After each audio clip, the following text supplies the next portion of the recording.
primera mesa redonda que ahora va a arrancar, bajo el título Sostenibilidad e Innovación, los participantes hablarán de estos dos elementos claves para generar crecimiento. Participan en ella Salvador Navarro, presidente de la patronal valenciana CEP, el presidente de Cox Energy, Enrique Riquelme, y el de Grant Thornton, Ramón Galcerán.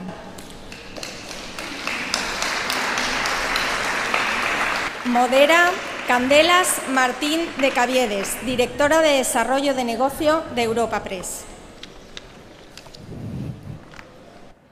Bueno, bon día a todos, muy buenos días a todas y todos.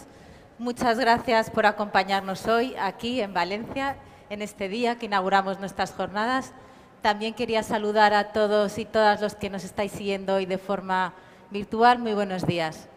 Comenzamos pues esta primera mesa de diálogo en el que vamos a abordar un tema tan relevante y tan sugerente como son las estrategias empresariales para lograr un crecimiento sostenible e innovador. Porque al final esta transformación que bien mencionaba el presidente crea empleo, crea valor, hace más competitivo nuestro tejido productivo. Y qué mejor panel para hablar de todas estas cuestiones. Salvador, Enrique, Ramón, muchísimas gracias por acompañarnos hoy. Si os parece, vamos a hacer una pequeña primera ronda en la que os pediré que compartáis vuestra visión sobre esta necesaria sostenibilidad, esa exigencia de actuar que también mencionaba el presidente. Y luego ya pasaremos a un diálogo en el que iremos profundizando en cuestiones dentro del tiempo que tenemos, que es limitado. Pues si queréis comenzamos pues por orden de cercanía a lejanía, por decir. Bueno, Ramón, desde Grant Thornton tenéis mucho conocimiento, mucho expertise. ¿Cuáles serían para ti las claves para que las empresas avancen a esta sostenibilidad, conscientes como somos de que el contexto actual es complejo, es difícil? Bueno, ¿funciona? ¿Sí? ¿Sí, no? No, ahora, perfecto. ¿Sí? Bueno, yo creo que es evidente que el contexto en el que nos encontramos ahora ya viene de una dinámica muy complicada, que es obviamente la pandemia, las crisis de suministros, actualmente el contexto macro, la guerra de Ucrania, es un contexto definitivamente muy complejo, pero lo que también es indudable es que el concepto de sostenibilidad y, por lo tanto, la necesidad de implementar políticas y proyectos de sostenibilidad en el ámbito de las empresas está aquí para quedarse. Es decir, esto no es una moda, ni es pasajera, esto no es flor de un día. Esto es un imperativo, no me atrevería a decir legal, que también lo es, por obviamente motivos regulatorios, pero es un imperativo social y económico que está aquí para quedarse. Y me atrevería a decir que no tenemos que pensar en esto solamente en clave de empresa privada, sino también del ámbito de la administración pública, ¿no? El presidente acaba de hacer varias referencias a ello, pero yo creo que aquí está una de las claves más importantes para que la apuesta por la sostenibilidad realmente tenga recorrido y sea capaz de arraigar todos los resultados que esperamos, ¿no? La función pública con iniciativas, con políticas, con regulación, con inversión pública en el ámbito de la sostenibilidad y, por supuesto, las iniciativas en el ámbito de la empresa privada, transformando modelos de negocios, no solo las startups o las empresas disruptivas, sino los modelos más tradicionales tienen que ser conscientes de que tienen que incluir en sus estrategias y en sus políticas planes de sostenibilidad, porque al final todo este entorno va a ser cada vez más transparente y lo que hay es una realidad indudable, y es que los consumidores cada vez son más exigentes con parámetros de sostenibilidad desde el ámbito de la empresa privada. Por lo tanto, los consumidores empiezan a separar compañías o a rechazar compañías que no incluyen dentro de sus políticas pues conceptos y planes de sostenibilidad. Mencionado claves relevantes, colaboración público-privada, cómo debe estar en el core de la estrategia empresarial. Si podemos, me gustaría luego profundizar en estas cuestiones, pero pasamos a escucharte a ti, Enrique. El presidente ha hablado de la transición energética, Cox, compañía de energías renovables. ¿Cuál es tu visión? ¿Dónde están los retos y desafíos en esta transición ecológica? Bueno, buenos días a todos. Así que, como valenciano, un orgullo poder estar aquí. Y Cox Energy es una compañía que se fundó hace 10 años y donde, escuchando al presidente, me alivia entender que vamos por el buen camino también en la Comunidad Valenciana. Hay claves, hace años, ahora pues siguiendo también lo que Ramón estaba diciendo, hace años hablar en una compañía desde el sector privado de sostenibilidad se hablaba de que era un coste económico, era un coste de tiempo, un coste de personal y en este momento, por la experiencia que estamos viendo, es una necesidad, es una obligación y cualquier compañía privada y creo que también el sector público que no esté a la vanguardia de la sostenibilidad pues tiene los días contados. Al final, cualquier financiación internacional cuenta con exigencias de sostenibilidad. Y antes la sostenibilidad era, repito, era un coste. Hoy ser sostenible incluso es un buen negocio. No hay energía más barata que la energía solar fotovoltaica, más en esta zona, hablas renovable. Al final hablas de eficiencias en todos los sectores. Por lo tanto, creo que cualquier decisión del sector privado, público, hacia la sostenibilidad viene afectando de manera positiva a hacer más competitivas las compañías. Y hablando de la Comunidad Valenciana, concretamente, creo que tenemos un potencial increíble que debemos de aprovechar. Se hablaba antes con las palabras del presidente de 450 proyectos aproximadamente que estaban a la espera de aprobaciones. Creo que no solo basta con ser autosuficientes en la Comunidad Valenciana energéticamente hablando, creo que es un punto claro donde tenemos una oportunidad en este momento y el tiempo no espera de ser exportadores de energía no solo para el resto de España y ser solidarios, sino también para el resto de Europa. Y esto hablo de las plantas donde, por experiencia propia, Cox Energy, donde tenemos más o menos unos 6.000 megavatios en pipeline alrededor del mundo, tanto en América Latina como en el sur de Europa, y donde, al ser valenciano, es una decisión estratégica que tenemos más o menos el 10% de nuestra cartera en proyectos de esos 450 que están ahí, pues esperando y trabajando para poder invertir de manera directa unos 500 millones. Todo esto va a hacer que la Comunidad Valenciana, en este caso, no solo sea una exigencia técnica, una exigencia política, sino que realmente es una oportunidad para los valencianos poder invertir en sostenibilidad y hacer las compañías lo más sostenibles y, por lo tanto, competitivas posiblemente, ¿no? Luego, algunos de los elementos que has iniciado seguiremos profundizando. Salvador, representante de tejido productivo aquí, todos los empresarios, ¿cómo se está acometiendo este proceso de transformación en esta comunidad? ¿Dónde ves las oportunidades, los desafíos?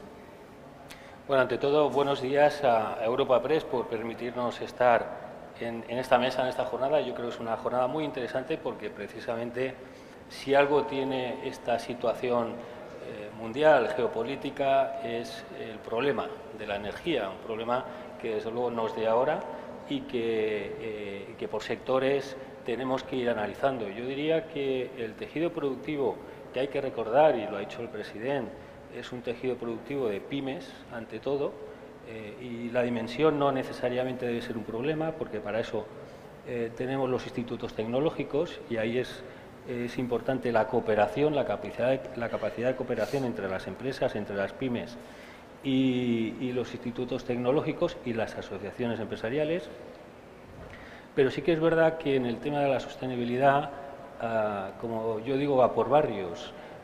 Hay que hacer una transición ordenada, porque hay sectores que en estos momentos la tecnología no le da, no le permite, digamos, llegar a la sostenibilidad que Europa ha marcado en estos próximos años. Y también es verdad que la situación de guerra que se vive en Ucrania y que por tanto está trasladando a un sobrecoste de materias primas y desde luego de la energía, está haciendo que estos periodos de incertidumbre, nosotros hablamos de ralentización económica, no de recesión, hay y habrá una ralentización económica que no necesariamente es una recesión. Yo creo que esos son datos que hay que trasladar desde el punto de vista realista. Pero es verdad que hay sectores, yo pertenezco a la movilidad, al transporte pesado, y hoy el transporte pesado no tiene una alternativa a lo que es o el gas o el combustible. Por tanto, debemos de ser consecuentes con que en nuestros sectores, y precisamente en el caso de la cerámica, que es cerca del 33% de la provincia de Castellón, tiene que tener unas alternativas hasta que se logre una adecuada, repito, aquí hay que hablar de transición ecológica ordenada. Y dicho esto, y es verdad que en este tema de la sostenibilidad es fundamental la innovación. Yo tengo que decir también que la innovación, y vuelvo a las pymes, a pesar de que somos una comunidad de pymes, somos un país de pymes, tampoco hay que alarmarse.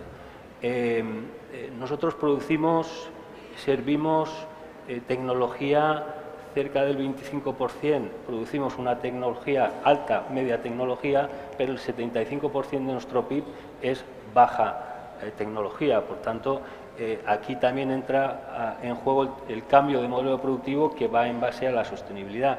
Y en ese sentido tengo que decir que, y lo ha dicho también el presidente, en el último estudio que hizo la Universidad Politécnica, conjuntamente con Reddit y la CEF, la Comunidad Valenciana ha avanzado a pasos agigantados. Estamos no en el pelotón de cabeza, que es Navarra, País Vasco, Madrid y Cataluña, en innovación, pero sí estamos ya en el segundo pelotón, más o menos encabezando los primeros puestos en ese cambio de modelo productivo. Y tengo que decir que la inversión privada, si la Comunidad Valenciana ha mejorado un 21%, la inversión privada ha mejorado un 45%, y aún así estamos por debajo de la media española. Pero hay datos positivos que permiten, y en todo caso ahora entraremos en el tema de la colaboración público-privada, que permiten ver el futuro con más optimismo, porque además, entre otras cosas, como suele suceder en competencia, no en competencia con las empresas, pero sí con territorios, aquí puede haber proyectos, pero otros territorios están mucho avanzados, y eso es competencia. Efectivamente, hablaremos de colaboración público-privada. Habéis coincidido los tres, de alguna manera, en que la sostenibilidad es una exigencia, pero que también aporta valor, aunque tenga sus costes, no solo es un coste, es una oportunidad, pero también hay que hacerlo ordenadamente.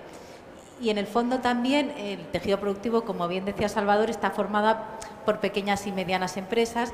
Y entonces quería preguntarte, Ramón, conocedor también de ese segmento, ¿cuáles son las principales dificultades que pueden encontrar empresas de tamaño intermedio para acometer estos procesos de transformación? ¿Qué les recomendarías? Bueno, está claro que la pequeña y mediana empresa, si nos fijamos más en las PIS que en las MES, pues todavía un poquito más, ¿no? Una buena parte de ellas aún ven esta tendencia y esta necesidad de invertir en sostenibilidad como un poco alejado de su día a día, ¿no? Por lo tanto, aún no sienten o no visualizan de una manera muy tangible los posibles beneficios, pero la realidad es que este proceso está acelerándose cada vez más. Quiero decir, antes hacía alusión a que hace 10 años una empresa privada, pues el concepto de sostenibilidad era un coste, era un dolor de cabeza, era una inversión, era tiempo a dedicar, pero la regulación se ha acelerado de tal manera en los últimos años que nos tiene que hacer ver que esto es obligatorio en las agendas de todas las empresas, no solo de las grandes, que por supuesto, sino de la pequeña y mediana empresa. El propio programa de los fondos Next Generation es un indicador de esto, es decir, los ejes que regulan y que marcan las estrategias de inversión de los fondos están vinculados a energías renovables, a sostenibilidad, a transformación digital, y están muy focalizados en la pequeña y mediana empresa y en la colaboración público-privada. Por lo tanto, la pequeña y mediana empresa tiene que ser muy consciente de que esto tiene que estar sí o sí en sus agendas. Además, es una fuente de atracción y retención del talento. Es decir, ahora son nuestros futuros trabajadores, nuestros futuros colaboradores, el talento que necesitamos reclutar para tirar adelante nuestros proyectos de crecimiento, los que están exigiendo a las compañías que les quieren contratar cuál es tu agenda de sostenibilidad. Por lo tanto, la sostenibilidad permite atraer y retener mejor el talento y, por lo tanto, prepara mejor a las compañías de cara a su desarrollo futuro. Y por hacer una pincelada muy rápida, es obvio y evidente que la regulación Lo he dicho antes, está avanzando a pasos cada vez más rápidos y va a seguir avanzando a pasos cada vez más rápidos. Hoy en día, en España, por ejemplo, el estado de información no financiera, que es un reporte que tienen que presentar las compañías de más de 250 empleados, hasta hace un año era más de 500. Esta regulación va a seguir avanzando. Europa está preparando ya una nueva directiva para enero del 24 en cuanto a información corporativa. Los indicadores y parámetros de medición se van a ir afinando más, los estándares mundiales, y eso las compañías lo tienen que interiorizar, porque van a tener esa obligación, porque el mercado se lo pide, los consumidores quieren indicadores de sostenibilidad y proyectos sostenibles en las empresas, el talento y, por lo tanto, la masa crítica que hace vivir las compañías lo están exigiendo y el regulador lo está exigiendo. Y para acabar diría que los órganos de gobierno de las compañías tienen que concienciarse de que esto tiene que estar imperiosamente en su agenda del día a día, pero es que además cada vez más van a tener mayor responsabilidad en cuanto a implementar estas políticas. Por lo tanto, yo creo que es una forma de animar un poco con palo y con zanahoria, ¿no? Pero realmente es la realidad, ¿no? Yo creo que es algo de lo que nadie puede ya salvarse. Coincidías también, Enrique, en eso, en que la sostenibilidad ha venido para quedarse. Se habla también brevemente en el apoyo que requieres. ¿Qué pedirías más a las administraciones públicas? ¿Qué recomendaciones harías para mejorar esa colaboración pública-privada? Bueno, más que pedir de manera directa, obviamente, pero sí que, y no lo pediría como compañía particular, ¿no? Lo pediría de la manera de la oportunidad que hay en el sector. Creo que España en este momento va a estar instalando de aquí al 2030 unos 80.000 megavatios de energías renovables, principalmente solar. Esos son aproximadamente unos 60.000 millones de dólares o de euros, perdón, que cambiamos moneda, pero de euros de manera directa en este tipo de activos. Eso va a fomentar miles de puestos de trabajo de larguísimo plazo, donde hay una formación detrás, donde va a hacer a las compañías mucho más competitivas. Es decir, España se va a convertir, se está convirtiendo ya en el hub de exportación, no solo para cambiar la matriz energética española, hacerla más competitiva, de hacerla menos vulnerable en este momento, por ejemplo, a la parte del gas con Putin o Argelia, sino que esto es un primer paso, y dentro de España, que es el hub para exportación del resto de Europa, creo que también hay una segunda parte que se está empezando a trabajar de manera directa, que es generación con renovables, sigo insistiendo especialmente la solar, para crear hidrógeno verde. Creo que es una parte donde también la Comunidad Valenciana, no solo a la hora de implementar, se hablaba hace un rato con el presidente, ser autosuficientes energéticamente hablando, la Comunidad Valenciana. Yo como valenciano creo que no solo hay una oportunidad en este momento de no solo llegar ahí, a esa autosuficiencia, porque al final la matriz energética española, da igual donde conectes la planta, si es Sevilla, al final todas las comunidades compiten entre sí en tener cuanto más inversión directa, cuanto más impuesto de manera directa, puestos de trabajo directos. Creo que la comunidad se puede convertir en ese hub, y es lo que a mí como valenciano me gustaría. Y luego una segunda que viene derivada, que es ser de los mayores, el hub de generación de hidrógeno verde, con la cantidad de puertos que tenemos para exportar, para el consumo propio. Hablaba la parte de transporte, yo creo que el transporte va hacia hidrógeno, ¿no? Entonces creo que hay una oportunidad, pero que sí que la partida se tiene que jugar. Se hablaba antes de lo que comentaba con Woody Allen del futuro. Bueno, pues creo que hay que tomar decisiones en este momento para que el futuro de la Comunidad Valenciana, imagínense, que pueda ser no solo autosuficiente, sino que sea la exportadora de renovables para el resto de Europa y para el resto de España, y también para la parte de hidrógeno, ser exportador, al final cambiar el gas ruso por gas que es hidrógeno verde valenciano, ¿no? Pues esto es una realidad, estamos en un potencial real y estamos muy bien posicionados, ¿no? Entonces, creo que va por ahí. A la administración pública, más que nada, pues ponernos a disposición todo tipo de compañías que hay. Estamos aquí 3 grupos diferentes y que estamos en la misma dirección, y bueno, creo que es el mensaje no es tanto pedir, sino hacer hincapié en la oportunidad que hay en ese sentido.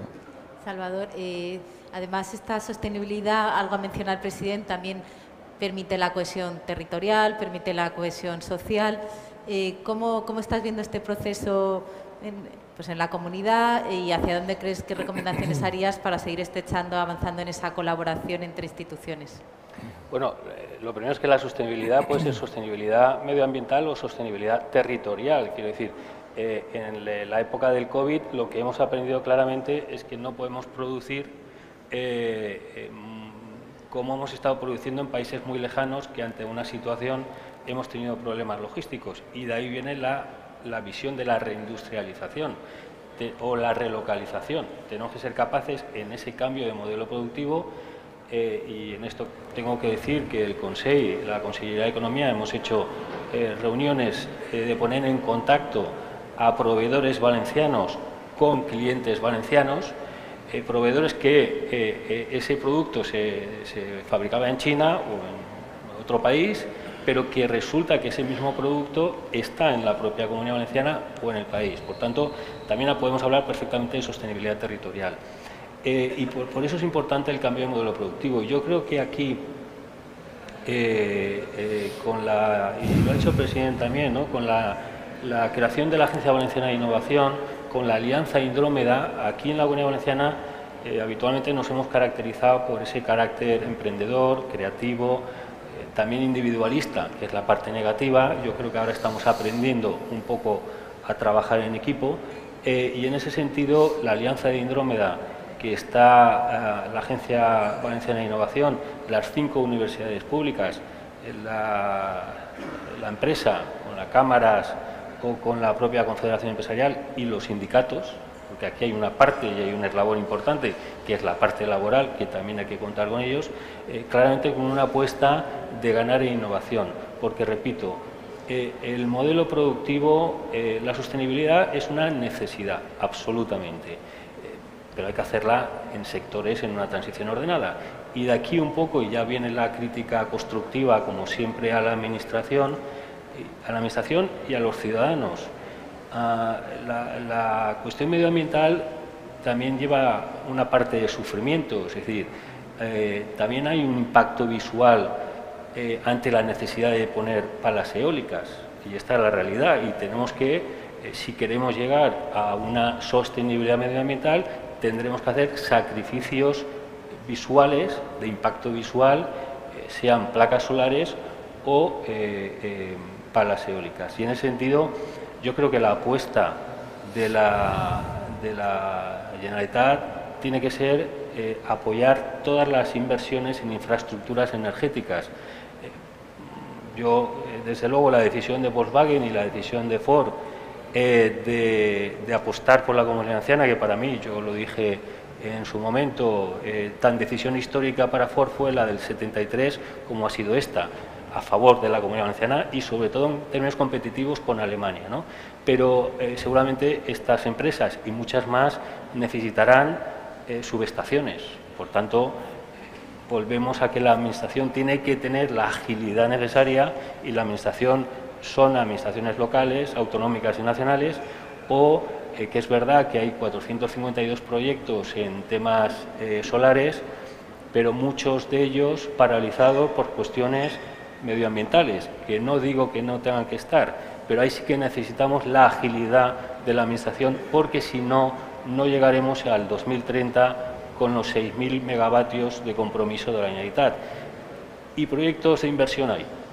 Y esos proyectos de inversión, si no se hacen en Villena o no se hacen en Villarreal, se harán en las fronteras, porque las empresas no entendemos de fronteras, en las fronteras de nuestra comunidad, y serán pérdidas de inversiones, de puestos y sobre todo de energía que va a producir, y en términos competitivos aquí va a haber también competencia entre territorios. Habéis coincidido más o menos casi todos, si no todos, en papeles del sector público. También habéis hablado mucho de capital humano y de innovación. Al final es una transición ordenada que hay que gestionar. Entonces, Ramón, ¿tú cómo ves? ¿Cómo pueden las empresas gestionar estas nuevas necesidades, nuevos perfiles? ¿Cómo sería ese proceso de innovación también? Bueno, es evidente que ahora mismo hay un cierto déficit, porque la demanda de perfiles vinculados a roles de sostenibilidad ahora mismo es muy superior a la oferta que hay, ¿no?, en cuanto a formación. Pero, como bien decía el presidente antes, hay ciclos formativos, hay nuevos cursos, hay nuevas iniciativas y todo esto, digamos, se irá acompasando más pronto que tarde, ¿no? En cualquier caso, decía antes que los planes y las políticas, las estrategias de sostenibilidad para una empresa son un polo de atracción de talento. Sé que me preguntas por el talento, digamos, vinculado a la sostenibilidad, pero permíteme que lo combine un poco, ¿no?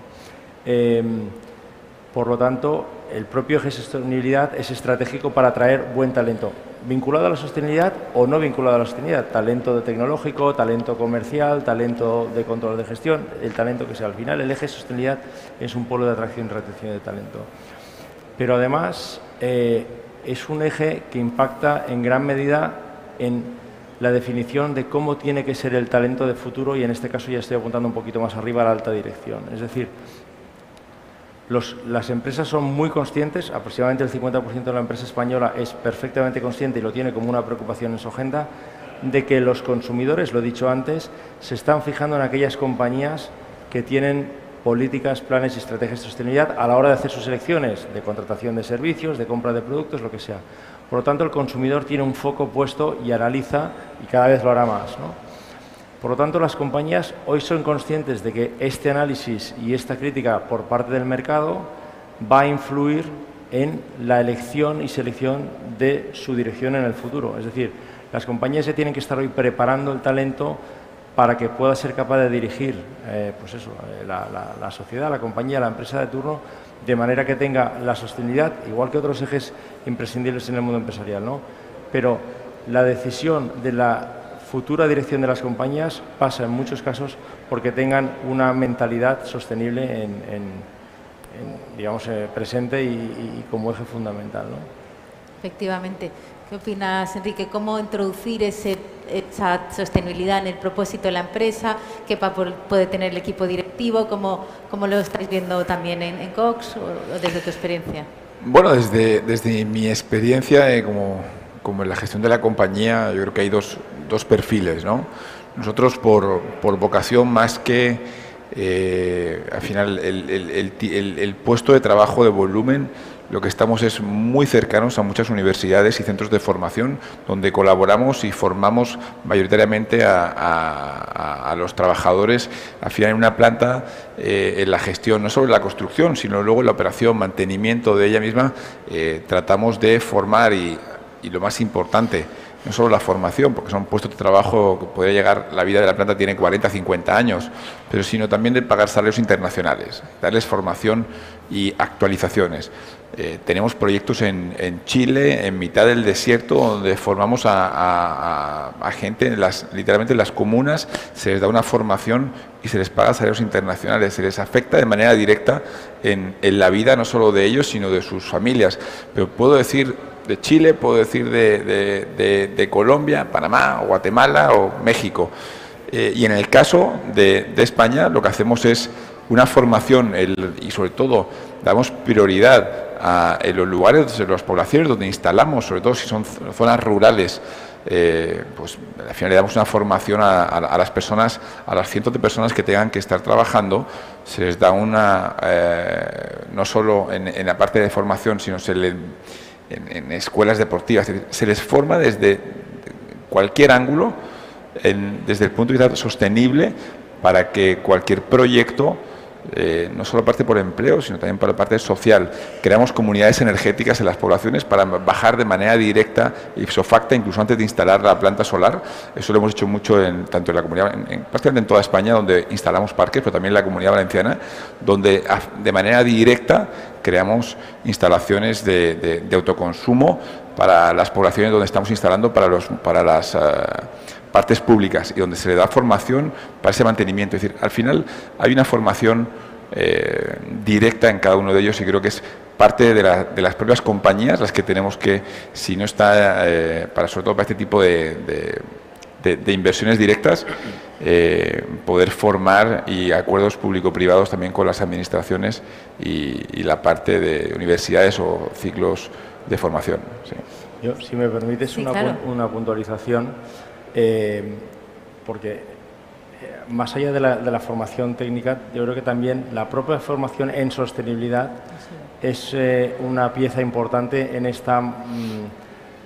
este proyecto de mentalización de las empresas, ¿no? Es decir, no tiene que estar solamente la alta dirección focalizada con la sostenibilidad en la agenda, sino que si somos capaces de implementar ciertos programas de formación para toda la plantilla, eso hace que la propia organización se vaya autorregenerando en cuanto a la concienciación de la sostenibilidad, ¿no? Por lo tanto, pues yo que sé, hay un montón de programas de formación en objetivos de desarrollo sostenible, etcétera, que hacen que ese mensaje y esa conciencia vaya calando poco a poco en todos los poros de la empresa. Efectivamente. ¿Cómo lo ves tú, Salvador? ¿Está la comunidad preparada para toda esta transformación? ¿El capital humano responde a las necesidades de las empresas? Bueno, yo creo que aquí hay que diferenciar la retención y la atracción. La retención, igualmente hay empresas que tienen claro que no solo es una cuestión de remuneración, es una cuestión de formación, de flexibilidad, de teletrabajo, de que al final la gente esté y sepa cuál es su papel, ¿no? en el entramado empresarial. Y luego en el tema de la atracción, y ahora haré una cuña con la formación profesional, y en el tema de la atracción, precisamente en la Comunidad Valenciana tenemos clima, tenemos infraestructuras, tenemos patrimonio cultural. Yo creo que somos un atractivo desde el punto de vista de atracción del talento. Ya solo el clima, estoy seguro que hay muchos países nórdicos, como hay empresas que están planteándose o han planteado instalarse en Valencia, en Alicante o en propio Castellón. Y en ese sentido, yo creo que cuando parece que hablemos de talento, ¿no? Siempre nos referimos a la escala más alta de las empresas, los universitarios, ¿no? Todo, pero hay una componente aquí que es la formación profesional, que también lo ha dicho el presidente porque coincidimos en muchas cosas, porque los ponemos, ¿no?, en las mesas de diálogo social. La formación profesional es una formación muy necesaria para las empresas, para las pequeñas y medianas empresas de nuestra comunidad, y en ese sentido, con todo honor y con todo orgullo, uno puede decir que ha sido o es estudiante de formación profesional. No necesariamente, no todos podemos ser abogados, periodistas, licenciados en económicas, sino hay una mano de obra muy importante para las empresas, que es la formación profesional, y de hecho ya empieza a verse efectivamente en las equiparaciones salariales que la formación profesional cada vez está cogiendo más papel. Pero repito, esta comunidad, en cuanto a atracción del talento, tenemos muchas posibilidades. Tenemos alguna deficiencia. Cuando alguna gran empresa se ha planteado trasladarse aquí, tenemos déficits. Algún día yo espero ver sedes sociales de 3.000 o 5.000 o 6.000 personas, porque eso también es valor añadido para la comunidad valenciana y por tanto para el territorio. Yo me temo que se va agotando un poquito nuestro tiempo. Sí que, igual que el presidente ha acabado su intervención con un toque de optimismo, de esperanza en lo que supone esta sostenibilidad, y aprovechando que en este foro nos están escuchando también muchos representantes empresariales, a modo un poco de resumen cada uno, pues es clave comunicar esto, ¿no? Comunicar lo que habéis dicho. Entonces, ¿cuál sería un poco la frase para animar a todos a sumarse a esta transformación hacia lo digital y la sostenibilidad? Es muy breve, que ya estamos cerrando la mesa. Bueno, yo, si me permites, en vez de dar una frase, bueno, preferiría centrarme en otro ámbito que no lo hemos tocado especialmente, y yo creo que es importante y relevante, y es la importancia que tiene la sostenibilidad en cuanto a la captación de fondos, de fuentes de financiación, ¿vale? Yo creo que este es un ámbito que aquí de momento no lo hemos tocado, y yo creo que es importante que la gente sea consciente de que el mundo financiero está pivotando muy rápido a políticas de sostenibilidad en cuanto a criterios para selección y concesión de financiación. La banca tradicional tiene sus líneas de financiación verde. La emisión de bonos a nivel global ha crecido un 50%, los bonos vinculados a sostenibilidad, sociales, bonos verdes, bonos sostenibles. Ha pasado de $1 billón, billón español, no billón americano, $1 billón a $1,5 billones en emisiones de bonos. todos los grandes players financieros mundiales. El año pasado tuve la ocasión de estar en un foro, el Impact Forum en Barcelona, con Goldman Sachs y con BlackRock. Están implementando vehículos de inversión de impacto. Todas sus recomendaciones a sus propios inversores les están diciendo incluir el eje sostenible en vuestras selecciones de carteras a la hora de invertir. Los private equities, que cada vez se están desarrollando más, cada vez son más exigentes en cuanto a políticas de sostenibilidad a la hora de escoger una empresa para invertir en ella. Por lo tanto, me he salido un poco del guión de lo que estás pidiendo y me he enrollado 1 minuto y medio más de lo que seguramente me estabas autorizando, pero creo que es importante que la empresa sea consciente de que el mundo financiero también se está fijando mucho en el eje sostenible a la hora de tomar decisiones. Un gran motivo también para animar y impulsar. Muchas gracias, Ramón. Enrique, ¿cómo lo ves? Sí, siguiendo también a Ramón y un poco entre las dos partes, Candela, pero yo separaría para las compañías de la Comunidad Valenciana, pequeñas y medianas, la frase es que la sostenibilidad, y vuelvo a repetirme, es rentable, ¿no? El impacto de hacer tu compañía sostenible hoy te va a hacer ahorrar literalmente hoy, ¿no? Energía más barata, por lo tanto te puede permitir ser mucho más competitivo y por lo tanto vas a poder crecer o al menos competir con otros mercados, otros territorios, como también hablábamos, ¿no?